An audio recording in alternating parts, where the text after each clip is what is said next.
Witam serdecznie w Pozytywnej Kuchni. Dziś pokażę, jak oczyścić szparagi. Najpierw należy je umyć i osuszyć ściereczką, następnie odłamać zdrewniałe końce. Zdrewniałe końce odłamią się dokładnie w tym miejscu, w którym powinny. Potem do połowy obieramy łodygi szparagów, żeby nie czuć było łyka po ich ugotowaniu. Białe szparagi należy obrać całe. Po oczyszczeniu szparagi można poddać obróbce termicznej, np. blanszowaniu albo duszeniu czy pieczeniu. W zależności od tego, czego wymaga przepis, gotujemy je w całości albo kroimy.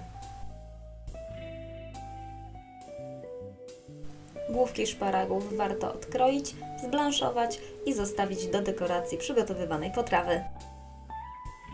Po przepisy na potrawy ze szparagami zapraszam na www.pozytywnakuchnia.pl.